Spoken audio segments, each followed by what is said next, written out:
रविवार तेरतोल गोपियाकुद महानदी पठारे चेलितोल बालीजात्रा महोत्सवर चतुर्थ संध्या पालित हो जाइछि।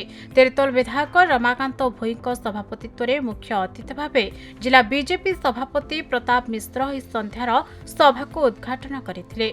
बहु पुराणा ऐतिहासिक मूकसाक्षी पलटिथिबा चेलितोल बालीजात्रा अधुना तेरतोल रे साधव वैभव परंपरा को मने पकाउथबा बेले एहार सुंदर आयोजन 24 वर्ष होला चली आसी।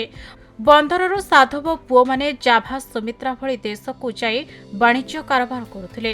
एही बालीजात्रा आम उत्कलीय परंपरा संस्कृति को बजाय रखिछि बोली एही सभार मुख्य वक्ता प्रताप मिश्र कहिथिले। तीर्थलर साधारण जनतांकर सहयोग सहानुभूति समस्तंकर भल पाइबारे चेरितोल बालीजात्रा 24 वर्ष पदार्पण करिछि। तेणु मु समस्त साधारण जनता को अनुरोध करी से आसतु एंजॉय करंतु भरपूर संध्यार उपभोग करंतु एवं जो भली भाव में बालीजात्रा चली ये सबुदिन चलो एवं आगू किभली एटा सरस सुंदर हम एवं next year silver jubilee celebration हम। सिल्वर जुबली आम बहुत आगु प्रस्तुत करी कटक बालीजात्रा एवं कलिंग बालीजात्रा को पछरे पकईकरी आम चेलितोल बालीजात्रा नंबर 1 करने चेष्टा करूँ। धन्यवाद।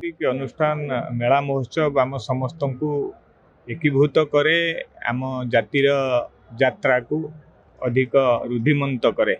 तेणु चेलितोल बालीजात्रार ऐतिह्य संपन्न माटी उपरे चेलितोलर ऐतिह्य संपन्न माटी उपरे आमर अतीत को मने पकेबा पई ये जो बालीजात्रा महोत्सव ये महोत्सव 24 वर्ष रे पदार्पण करिछि। आजिकली गोटे महोत्सव को चलै रखिबा 24 वर्ष धरिकी गोटे कौनसी छोटिया कथा नुह, किंतु आमे कहीं एतिकरे खुशी हो जावा कथा नुह। ये 24 वर्ष 240 वर्ष 2400 वर्ष हो ये यात्रार जय यात्रा आगु को माड़ी चलू। जगतसिंहपुर उमाकांत पात्रों रिपोर्ट खबर ओडिशा।